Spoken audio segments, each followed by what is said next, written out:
Studio 2. Hi, everybody. I'm Avi Wolfman-Arendt. And I am Cherry Gregg. So, Avi, did you move around a lot? Did you move around a lot growing up? I don't know. What's a lot? I don't know. Maybe more than 5 times as a kid? Let me count them up. 1, 2. Yeah, I think just about 5. Yeah. Just about 5. Yeah. Yeah. Gosh. Yeah, I moved around. See, my mom listens, so if I get this wrong, I'm going to hear about it. So I think about 5. Yeah, yeah. So I was thinking about how much I moved growing up and just in life. So I've lived in 6 different states, in 17 different spaces. That's that not I've all called growing home. up. Some of that's adult. Some of that is adult years. And some of the moves were about opportunity, sometimes when, to have improved safety, more space. But I thought about if I never moved from the place that I first remember living as a kid, which was in Northeast DC, Benning Road, would I be me? And the answer is? Probably not. I don't know. I tell you what, I was born in Little Rock, Arkansas, so I'm pretty sure I would not be me if we had never moved. Yeah, I just think about that. I certainly wouldn't be talking like this. I'd have a very different accent. I was like, would I have ended up in Boston for college? Would I be a journalist? I don't know. Well, our guest today argues that America was Would once... I be a vegetarian, pescatarian if I Who stayed knows? in Would you Arkansas? have met your wife? Would I have met my fiance? I don't know. So You've many really questions. opened a Pandora's box here. So many questions. And so, but, what if the opportunity to move was a privilege and not just a choice that so many people have had in the past? And our guest today argues that America was once a nation of movers. Oh, my God. And I just saw my wife already texted my mom to alert her to the fact that I said I moved 5 times and to see if this is already, my group chats are already a mess. Go ahead. Yeah. You messed me up today, Cherry. I'm sorry. Well, that's what happens when I throw Avi a little something from the left over here. Oh, God. But our guest today argues that America was once a nation of movers and that in the late 19th century, a third of all Americans moved once a year. Every single year. Every single year. And so now that has changed. We're going to talk about why, what has happened, and what does it mean when you feel stuck. And that's the name of the book that we're going to be talking about today with Yoni Appelbaum of The Atlantic. We have a lot of questions for him, and he makes some pretty good arguments. Some you might agree with, some that surprise you, some that make you think. And so we're going to have that discussion. And our question of today is, how do you feel about new housing in your neighborhood? How would you feel if they were building in your community? Would you be open to it? Would you be one of the people ready to block it? You can give us a call, 888-477-9499. You can also email studio2@whyy.org. And for our folks who are on YouTube today, you can leave your question or your comment in the chat. Sorry to get you a little discombobulated there. You're like, how many places did I actually live? Your mom.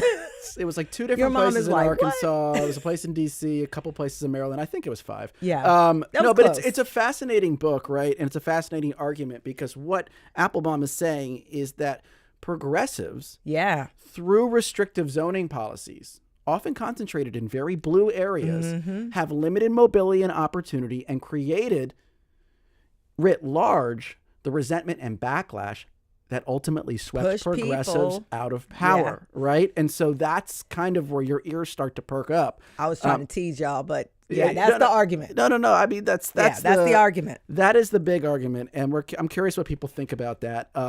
And just to help build the excitement around this episode, I did have to share one picture from Reddit that we found. This is on the Delco Reddit. Let's put it up on the screen right now. Look at that. That is Jason Kelsey at a zoning hearing in Haverford Township arguing for a variance. And he's wearing a cardigan. Boy, does he not look like a football player anymore. He looks like a dad. He is a dad. He is a dad. He's a Delco dad. And what's interesting about that image, first of all, it's just funny.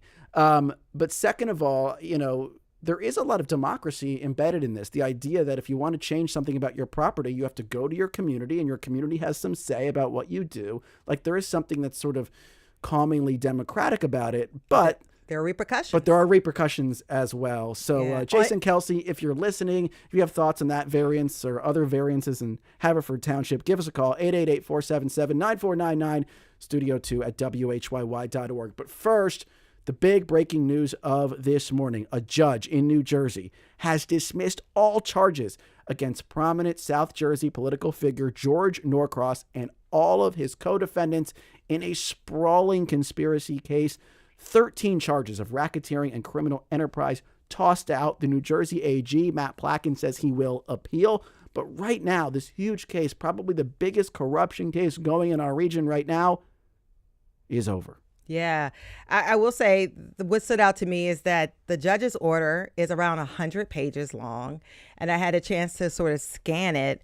And the judge said that the factual assertions against Norcross and his co-defendants did not meet the legal standards for coercion or extortion as a matter of law. And I have to point out one little line in that. Sure. He said the court wrote that not every threat is criminal or even wrong, and that in some cases, use of economic threats, such as to cause harm or fear, could be a legal negotiation tactic. The judge said that in the order. And so, of course, Attorney General Placken has said he's not giving up. He's going to appeal this decision. But it was so interesting how much leeway you have in negotiation over buying property here in the state of New Jersey. Yeah, this was a big property fight. Yeah. Speaking of property and development, and that's what caused all of this. And the idea was that Norcross and his associates had strong-armed a developer and used their political clout, even though he's unelected. And right now, the case seems to be on life support. So we'll keep on following that one. Another fascinating, evolving story at the University of Pennsylvania. Jerry. Yeah, well, some area lawmakers here in Philadelphia have been very critical of the University of Pennsylvania over its response to President Donald Trump's executive orders banning DEI. In fact, 2 Philadelphia area lawmakers walked out of a meeting with the University of Pennsylvania's president after a university administrator there referred to diversity as a, quote, lightning rod. And it sparked outrage among the people who were there. Asking how that meeting went, I'll give you one quote. State Representative. Can you, though? I don't know if you can give this quote. I'm going to clean it up. I can clean it up. State Senator Art Haywood provided WHYY News with one word reply. He said BS, and you can fill that in. Good cleanup. And he did not comment further. And all these area lawmakers, including State Senator Anthony Hardy Williams, City Council Member Jamie Gauthier, and others, have criticized Penn for basically removing DEI initiatives and messaging online. They claim that the university is ceding ground to the Trump administration. And I think what's worth pointing out here at Penn specifically, because what we're talking about here with DEI and universities is happening all over the country. Yeah, they're afraid. But it's important to point out at Penn that this ball really started rolling before the election. If you will recall, there was this big blow up over Israel and Palestine on campus, and some very wealthy donors got involved in that. And when they got involved, they started raising all sorts of other issues, including the fact that they believed there was less hiring and admission based on pure merit, and that there was, they couched it carefully, but they were essentially saying too much DEI. And so this was already happening at Penn. So Penn, yes, is responding to the Trump administration.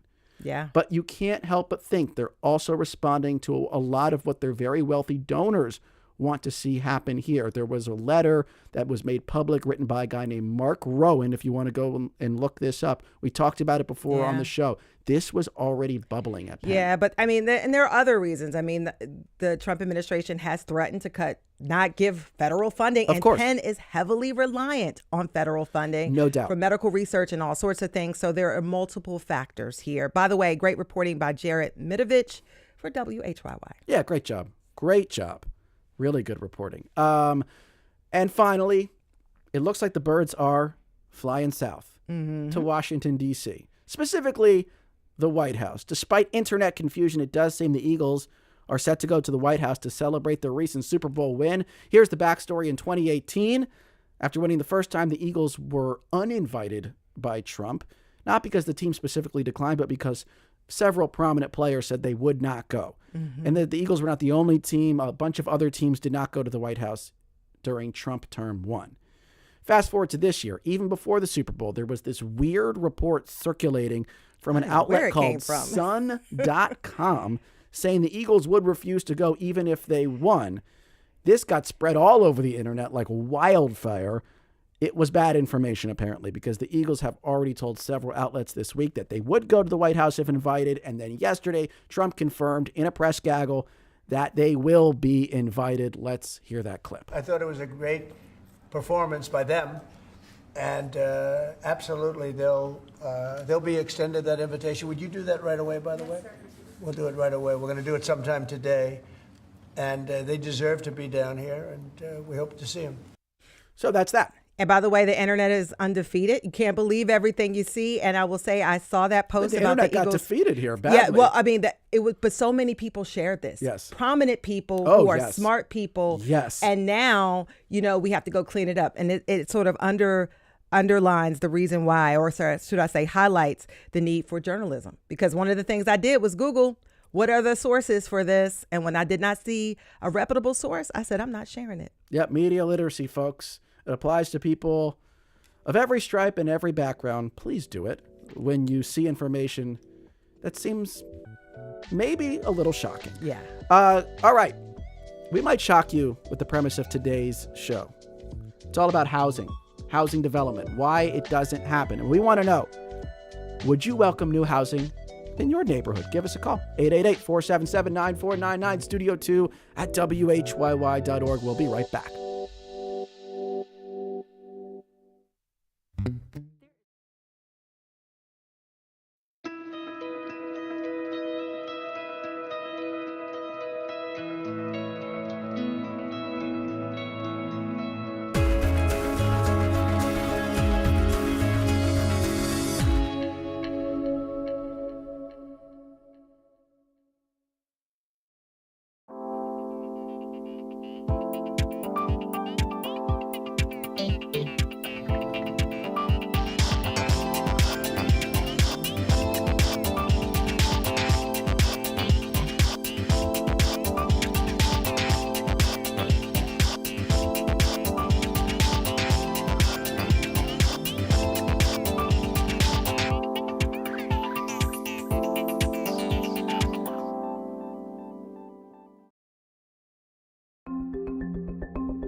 Welcome back to Studio 2. I'm Cherry Gregg. I'm Avi Wolfman-Arendt. And this just in. Progressives killed the American dream. And in doing so, they created the political backlash that led to the rise of Donald Trump. Could that really be true? Did progressives lay the foundation for their own political ruin? That's the argument Atlantic writer Yoni Appelbaum makes in a new book called Stuck: How the Privileged and Propertied Broke the Engine of American Opportunity. Appelbaum says a crush of zoning laws has made it impossible to build enough housing in the big blue cities where most of the economic opportunity lies. And as a result, Americans don't move nearly as much as they used to. And so what happens? Well, Appelbaum believes our society has become stagnant and in many ways bitter. He says the chief culprits of this are self-described progressives who, in their zeal to fight development, have stymied growth and mobility. That's a pretty provocative premise. So why don't we talk about it with Yoni Appelbaum, Deputy Executive Director from The Atlantic and the author of this new book, Stuck. Yoni, welcome to Studio 2. So glad to be with you. Yes, and to you, our listeners, our question of the day is this: would you welcome new housing in your neighborhood? Give us a call, 888-477-9499. You can email studio2 at WHYY.org. And if you're on YouTube, be sure to drop your question or comment in the chat. Yoni, I wanted to start our conversation. You've written, America is a nation of immigrants. No society has ever been remotely so mobile as America at its peak. I want you to take us back to that time you speak of and explain what was happening in this country that made it so easy for people to move around. Yeah, you've got to go back to the old world almost to see just how revolutionary this was. In the old world, most people were born into a particular place. I mean that both literally and metaphorically, right? You were attached to a village. You often didn't have the right to leave the plot of land on which you were born, but you were also slotted in somewhere in the social hierarchy. Your most important identities tended to be inherited at birth rather than freely chosen. And there was very little opportunity to alter the circumstances of your birth. Whatever ticket you drew at birth, that more or less determined your destiny. In the United States, around 1800, we create a revolutionary new liberty. We tell people, up until then, communities had to accept you as a member before you could move in. They had the power to warn out anyone, even if you owned the land, even if you bought the house. You didn't get to establish residence in the community unless the community accepted you. But we set Americans free to go and move where they wanted. We said residence in a community will be a matter of individual choice. Instead of communities choosing people, people can choose their communities. And Americans start moving all over the place. By the middle of the 19th century, probably 1 out of 3 Americans is moving every year. And they're not just moving toward economic opportunity, although they're doing that, right? They're also, by moving, they are exerting agency over their own lives and defining their own identities. Instead of inheriting every aspect of their identity, as they move, they start changing those aspects. This is a country where for 200 years, most people don't belong to the church in which they were born. People join different kinds of clubs and organizations. They form new kinds of communities. And all of this is enabled by our remarkable mobility. The geographic mobility is what underpins our social and economic mobility. So that was the sort of the key to the American project. It's the thing that Europeans notice when they come over here to visit in those years. And it undergirds many of the things that we really value about America, like its pluralism and its prosperity. Let me read this email from Julie, because I think it summarizes a lot of the comments we've already gotten. So Julie says, a new house was recently built in our neighborhood on a previously wooded lot.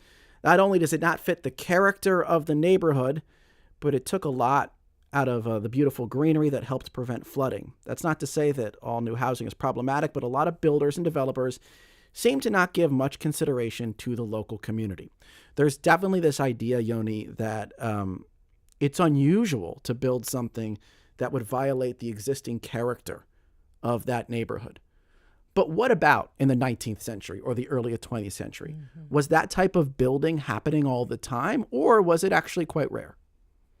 It was happening all the time, right? People, when demand for housing went up in an area, when some community, whether rural or urban, was adding a lot of jobs, was giving people the chance to rise, people flooded in, and housing was built to accommodate them. A neighborhood that started as a bunch of farmhouses in a rural community might grow denser and develop a village center. Over time, it might become a town with the houses not having lots that were as large as they had been. They might eventually become townhomes and then apartment buildings, right? There was this ladder of development. And as long as people kept moving in, the character of the community kept changing. Because I think this is actually sort of a key thing, and it's a tough thing to wrap your mind around. Communities are people. We spend a lot of time debating the physical form of our communities, what the houses should look like, what kind of housing is good or bad. But ultimately, the strength and vitality of a community rests in its residents. And if you freeze the physical fabric of a community, you're not freezing the actual character of the community. It can feel like you are. You've kept everything the same on the outside. But if you have a community that's no longer adding new homes, and the demand keeps going up, then those properties will become more expensive. I want to drill down on something you talked about earlier, though, because you're saying that people moved freely, communities underwent seismic changes, at least physical changes, regularly, and I think you're arguing that all of this made people more tolerant. Is that right? Yeah, and I don't want to be naive about this, right? Like, in the 19th century, you can find lots of people complaining about the development happening down the block. Human beings are change averse. We don't like it. But at the same time, the fact that those changes were taking place meant that people were constantly mixing together. And that bred a peculiar American form of social tolerance, where when you take people of different backgrounds and you mix them together, you tend to find more tolerance for diversity of views, more space for people to go their own way. And where communities stagnate over time, you tend toward homogeneity. The social pressure toward conformity rises. And so when we're constantly mixing the population, I'm not saying that people love the fact their neighborhoods were changing. Sometimes they hated it, but they understood it as a necessary trade-off.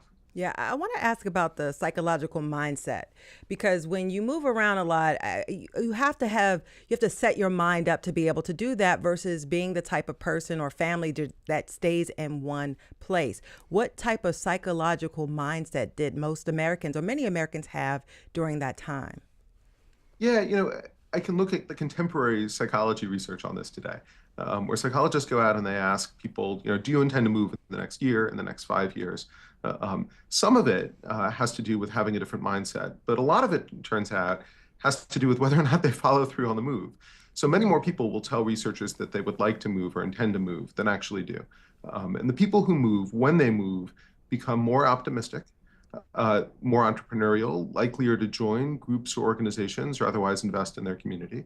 And they tend to see others' success as advancing their own success, right? Like you're moving into a new community, it's growing, and you think, gosh, that store is doing really well, and that's good for me because that means my community is doing really well. The same studies show us that the people who say that they would like to move and don't grow cynical, alienated, they withdraw from communal life, and they start to regard the world as a zero-sum game. When they are stuck, they see others' gains coming at their expense. And that's pretty profound. So if you enable people to follow through on mobility, if you let the people who want to move actually move, then you produce a nation which in aggregate becomes more optimistic and more welcoming. And if you don't enable people to move, if people feel stuck where they are, you take a very different turn. So of course the big question is, why aren't people moving? And this gets really complicated really fast, because I don't think you can really point to one specific thing that changed, but instead a lot of little things that changed in a lot of places over, a pretty big period of time. So try to sum it up for us, Yoni Appelbaum. What changed that made Americans less mobile? There's a lot of explanations floating out there. We're an older country than we once were, and people tend to move when they're young. We have two family earners now, two parent earning households where it's harder for both spouses to switch jobs. We have occupational licensing. You can try to quantify the effects each of these things has, and each of them has a modest effect. But the overwhelming majority of the change appears to be a difference in the price of housing and the cost of living. And I put it to you like this. 50 years ago, before this change really kicks in, 1 out of 5 Americans is moving every year. And if you were living in one of the poorer parts of the country, say you were in rural Alabama and you're working as a janitor, if you move to San Francisco, you will earn a lot more than you earned in Alabama, and your cost of living will go up by a little, and you will end up putting more money into the bank at the end of every month. Today, if you are a janitor in Alabama and you move to San Francisco or to Philadelphia or to New York, you will end up behind. Your salary still goes up, your wages still go up, but you pay so much more in housing and in other cost of living expenses that you end up with less in the bank account. So why did that happen? What changed that made it so these types of upwardly mobile moves were no longer rewarded, at least economically? We gave communities the power to select their own residents again. That change I talked about at the beginning, where America set people free to choose their communities, we put the power back in the hands of communities in the form of zoning and building regulations. We allowed communities to say, this is going to be a place for single-family homes on an acre of land. And we enabled communities to specify the uses of the land with a high degree of granularity. And what that meant was communities were able to say, look, this is a place that's only for the affluent. We're going to put up a no vacancies sign on our border and tell people that unless they're really rich, they can't move in. And that was not the way it had worked. There had been rich neighborhoods always. There were poor neighborhoods. But as cities had jobs, people moved into them, and the housing was created to accommodate that. And it's a very new thing in American life that the places with the greatest opportunity no longer leave people better off if they move there. Instead of moving toward opportunity, we're moving toward cheaper housing. And can I also just take a moment to talk about some of the folks who were left out of some of this mobility? And because when you start bringing in rules and laws, they seem pretty neutral on the surface, but there were some nefarious implications there. Can you talk about specifically Black, Asian, and non-white residents who and their ability to move around? Yeah, I mean, this is a great point. If you want to understand how central mobility has been to American life, look who we've denied it to. Like other American freedoms, it's been incredibly unequally enjoyed. And so zoning is invented in 1885 in Modesto, California. It's the first American zoning ordinance. And it's created there as a means of pushing the Chinese back into Chinatown, of racially segregating Modesto. That's the first zoning ordinance we have. The first citywide zoning ordinance pops up in New York about 30 years later. And there, the explicit intent of the people who frame it is to push the Jews back into the Lower East Side.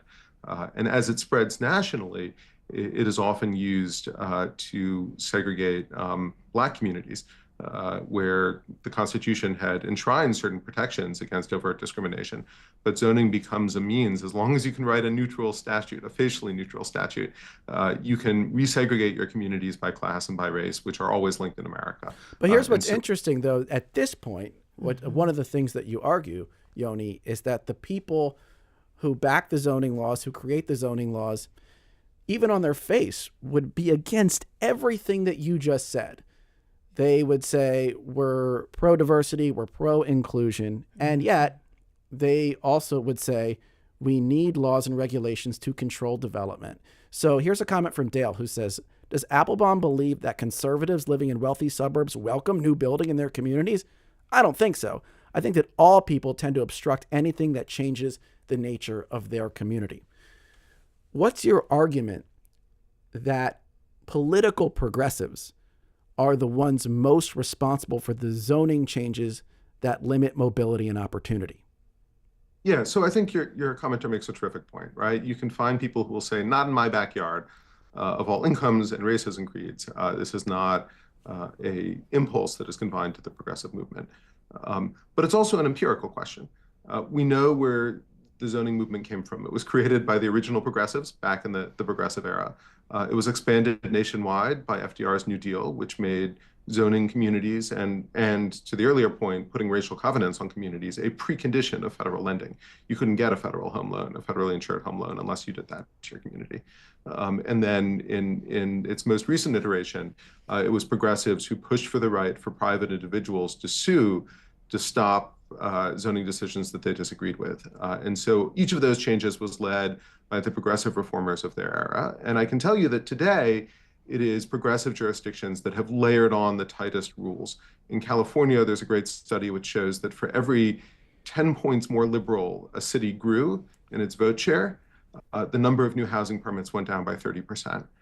So it's not just that progressive jurisdictions do this more than conservative ones. It's the more progressive a jurisdiction becomes, the less development it tends to allow. And that's just the empirical reality of it. And while conservatives often oppose new housing, there are some conservative ideas about property rights, a skepticism of government action that tends to restrain it a little bit in conservative jurisdictions. Because progressives believe that government can be a force for good, they tend to also create regimes that allow government to have these inadvertent effects. But I think a lot of the progressives who would back those laws and those zoning rules would say, we need to control development for environmental purposes and also as a check on wealthy, greedy developers who would run roughshod over a neighborhood. What's the response to that? Yeah, the question is how do you balance these things? And so we had a balance that was tipped strongly in favor of letting individuals move toward opportunity. Over the last 50 years, we've created a different balance, which tries to identify potential harms and then place restraint against them. And that was, I think, a laudable impulse. We do worry about the environment. We do worry about knocking down our history. We worry about displacing communities. But the aggregate impact has not been what was promised. You can look around America, and we're still sprawling. In fact, most of these regulations have accelerated the problems they were intended to address. If you're worried about the environment, you should be beside yourself that the cities, the places where we should be having transit-oriented development, where we could really fight climate change, where we could limit the new development in unspoiled areas, those places need to get denser, and they're not. And it's pushing the development out into that forest lot that your earlier commenter pointed to. So, I'm sorry. I know I've asked a lot of questions, but I just want to drill down on that. Yeah. Let me make sure I understand what you're saying. You're saying that because building has become so hard in dense areas that already have some housing, as a result, and a lot of that is framed as trying to protect the environment, a lot of that resistance. As a result of that resistance in dense areas, the only place developers are left to build is in the unspoiled wilds beyond the sort of the city limits. Yeah, and we've seen this happening for decades, that as the rules get tighter and tighter, there's a subway station not far from where I live with an enormous, largely empty parking lot. For 25 years, developers have been trying to put housing on that parking lot. And the opposition has been on environmental grounds, that this development will add new construction and create storm runoff. But the impact of that is that instead of putting those 300 units of housing next to a transit station, the same people are going to move to the area. They're going to be pushed out into greenfields.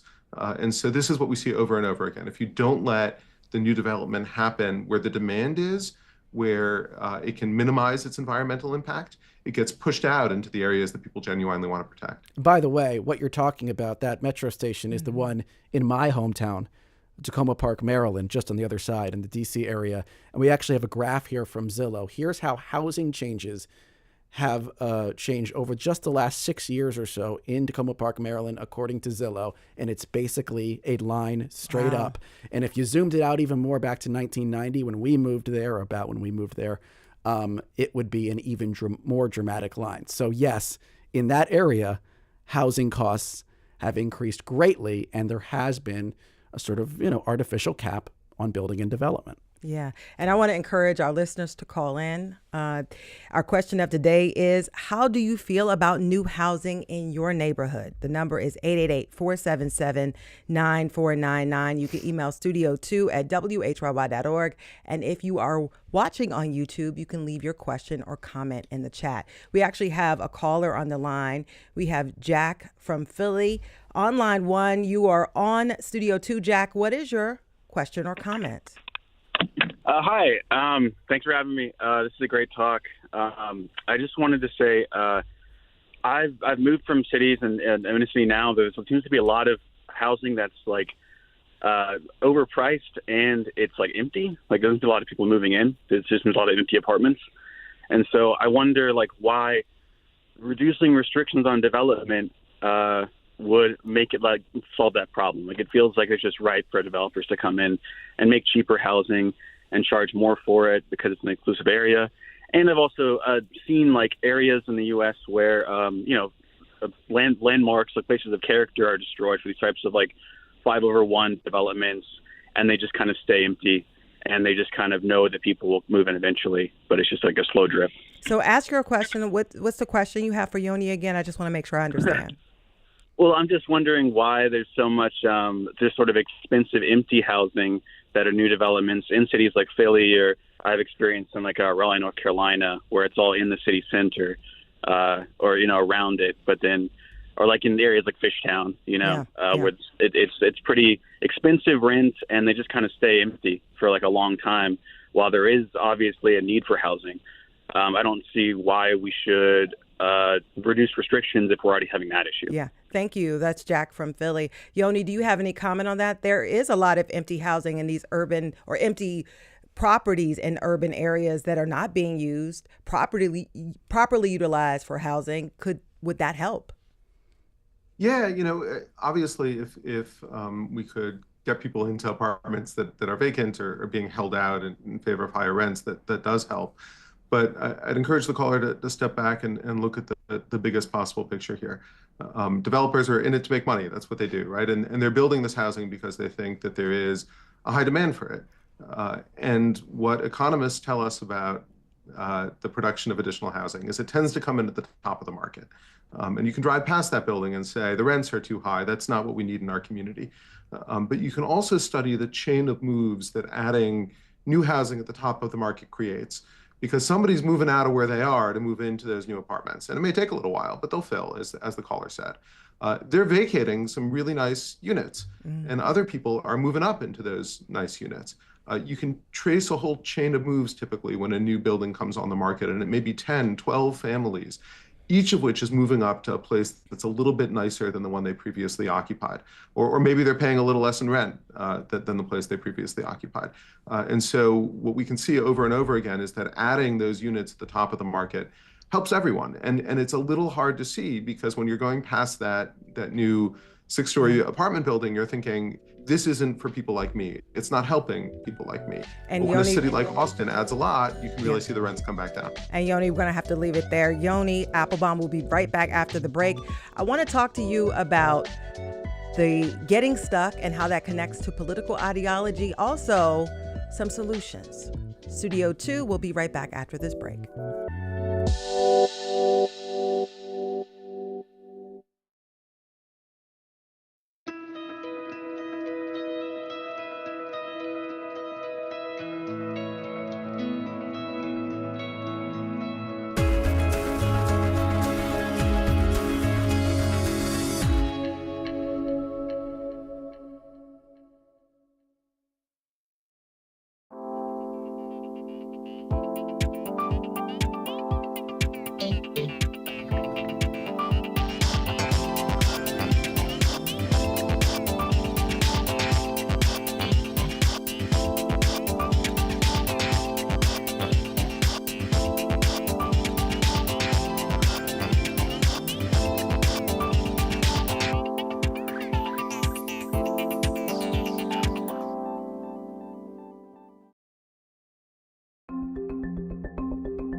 All right, welcome back, everybody, to Studio 2. I'm Avi Wolfman-Arendt. And I'm Cherry Gregg. We're talking with Yoni Appelbaum, Deputy Executive Editor of The Atlantic, about his new book, Stuck, How the Privileged and Propertied Broke the Engine of American Opportunity. It's about how bad zoning and housing policies have closed off communities and opportunities for many Americans, leaving them stuck in place, unable to afford to move to better jobs. We've been talking about this idea of NIMBYism. That stands for not in my backyard, something we often hear from people across the political spectrum, including progressives who purport to stand for inclusion and equality.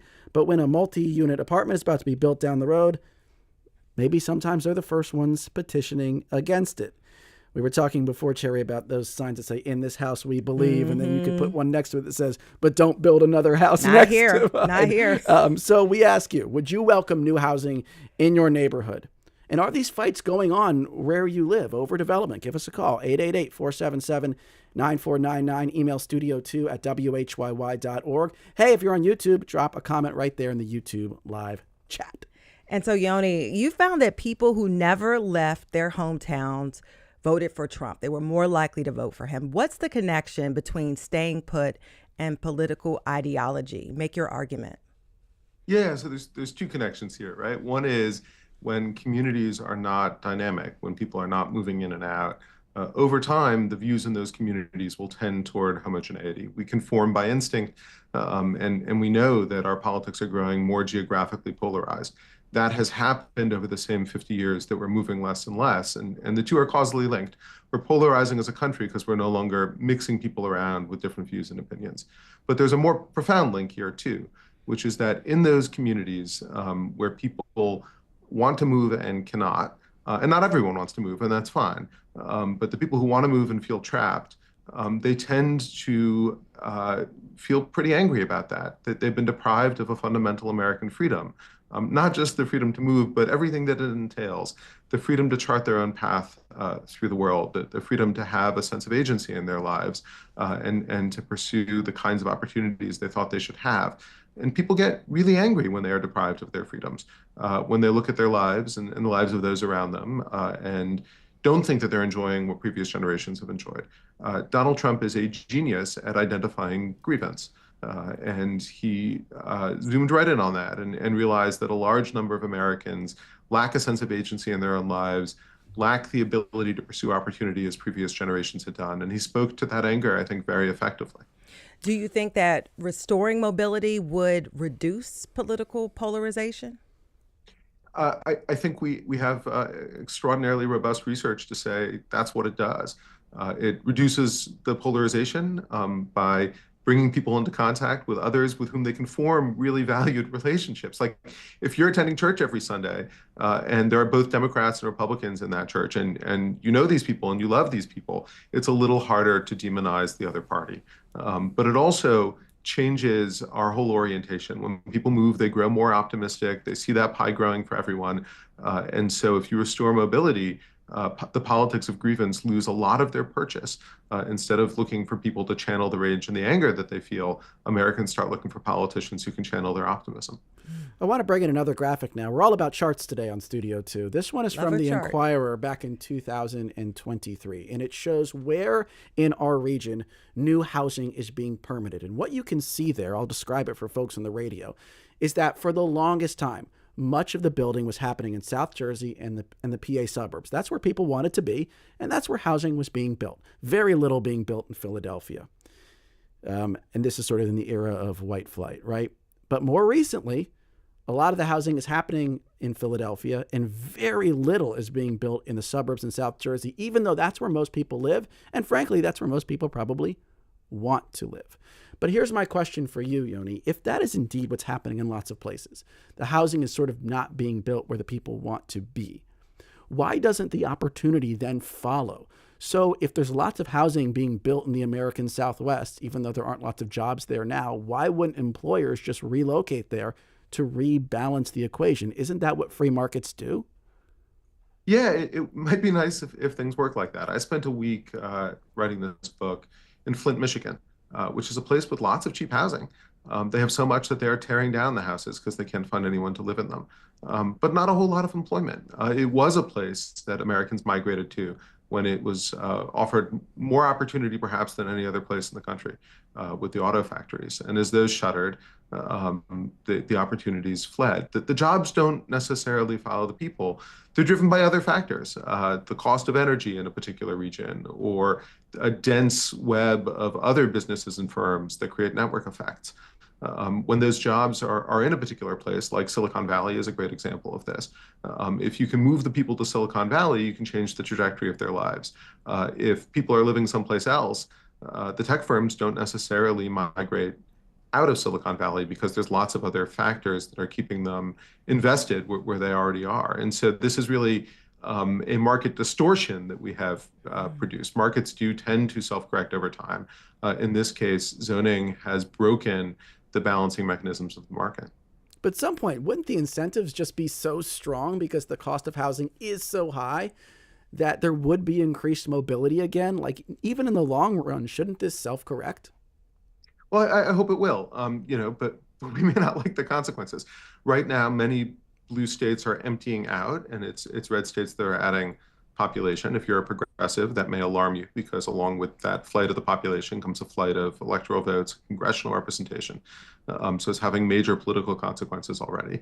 And to the extent that the housing and the jobs relocate, it's not enough to just sort of have people move to one place and settle down. What I'm really arguing is that it's the shifting of the population that has made the American idea possible. And so it's not just a question of can we move some of these jobs from one place to another, but can we restore an economic dynamism where as jobs on their own shift around the country, people are free to follow those opportunities as they see them. Yeah, I want to bring in another caller. We have Tom from New Jersey on the line. Tom, you're on Studio 2. What's your question or comment? Yes, hello. Can you hear me? Yes. Yep. Okay. I have been in the planning and zoning business for the last 50 years. I've written ordinances, written master plans. Also, I'm a professional planner and an engineer involved with developers.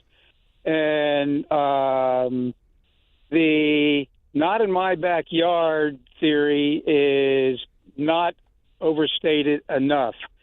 Almost in any town that I've worked in some very urban areas and some rural areas.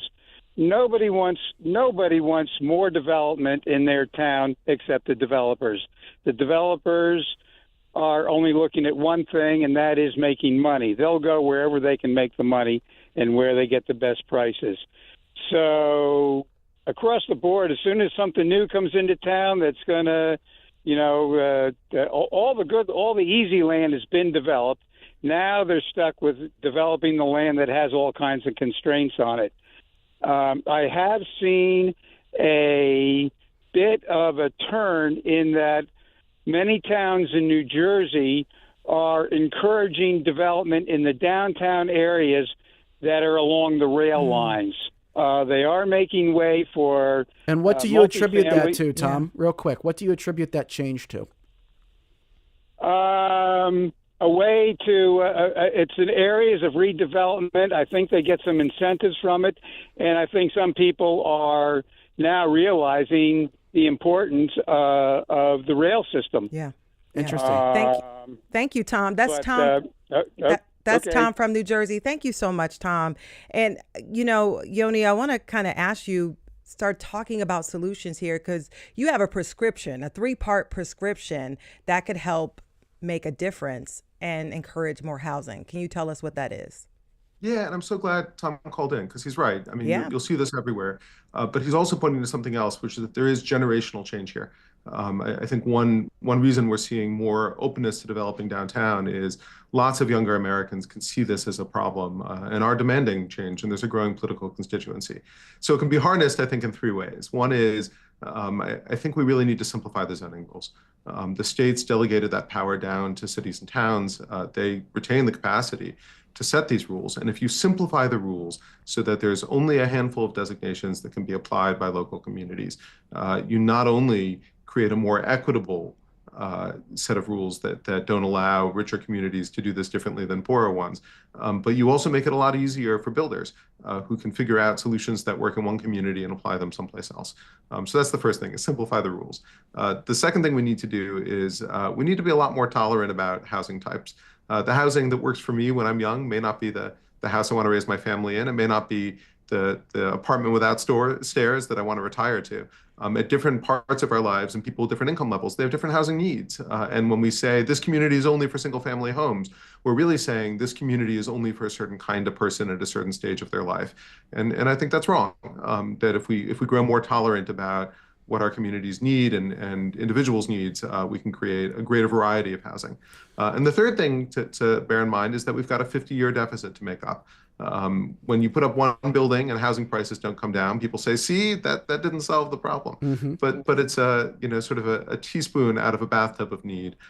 We've been building this problem for 50 years. The only thing we can do now is build our way out of it. And that's going to take abundance. It's going to take a lot more housing. And you say a lot more housing, but your number of housing is a lot different from what a lot of politicians are saying. How much housing do you think we need in order to fix this? Maybe over the next decade, we need another 20, 30 million new units, which sounds like a lot until you remember that we create 1.5 million units in America every year. So it's an attainable goal. But I think if we're going to do it, the key is to put them in the right places. We don't just have an affordable housing crisis. There is affordable housing in this country. It's not where people want to live. What we've got is a mobility crisis. And it means that as we build that next 1.5 million to 3 million new homes a year, what we've got to do is make sure that we've changed the rules to allow people to build them where people actually want to live. Well, look, you're getting some pushback in the comments. I'm not going to lie here, Yoni. And I think one of the big areas of pushback is it's what people see. And it's almost like you're telling me not to believe what I see. What people, and I'll shout out Deborah and Elise, have brought up this idea of the development that they see happening. And it feels like big fancy apartments for wealthy people to benefit them and the wealthy developers who are building those units. And I don't blame someone for looking at that and saying, how does this help the rest of us? How do you break through that? It's a great question, right? So there are two things to bear in mind here. One is, in cities which have built not a little bit of that luxury housing, but a lot of it, it's helped everyone. In Austin, Texas, rents are now down by 7%.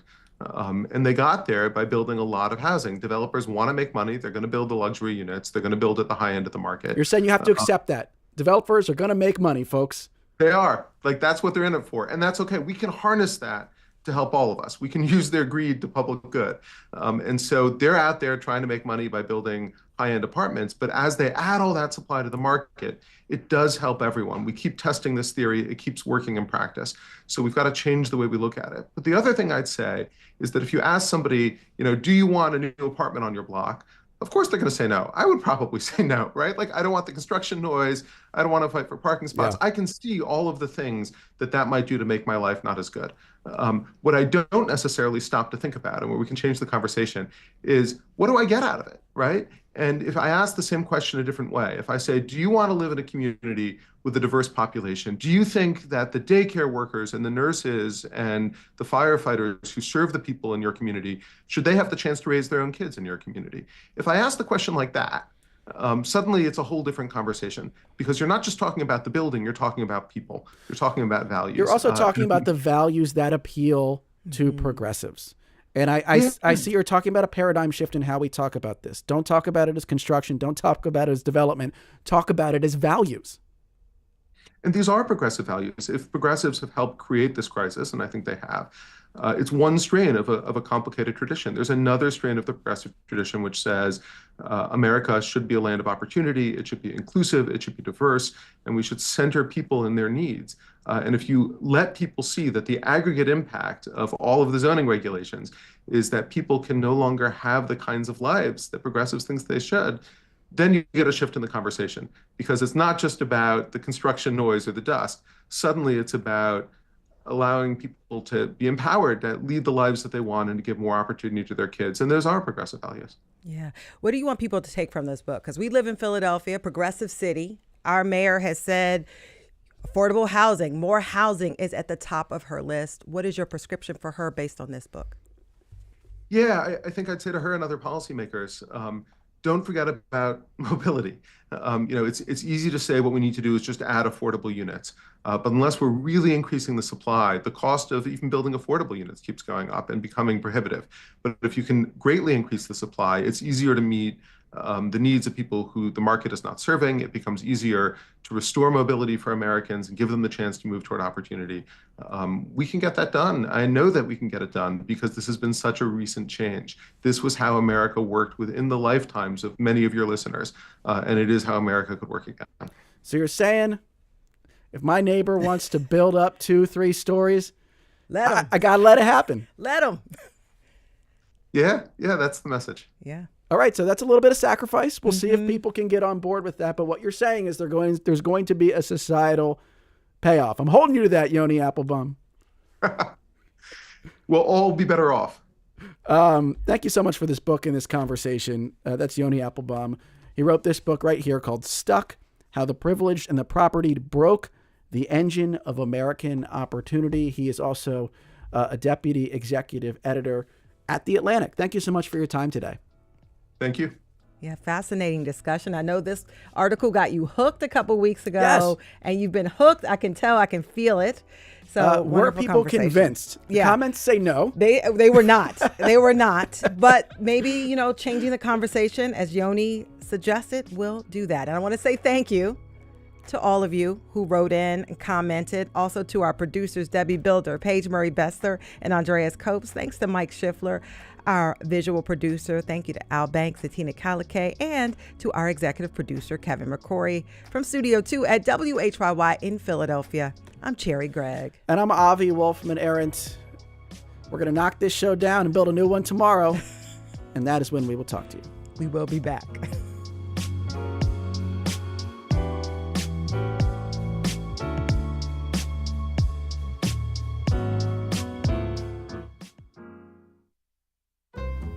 And tomorrow at noon, the Department of Government Efficiency, led by Elon Musk, has access to the sensitive data of millions of Americans. The level of access and potential control has Doge skeptics worried about overreach and surveillance. We'll talk about how much information the president's special commission has and if any safeguards are in place. That's tomorrow on Studio 2. Coming up next, right here on WHYY, is Here and Now. See you on the radio tomorrow.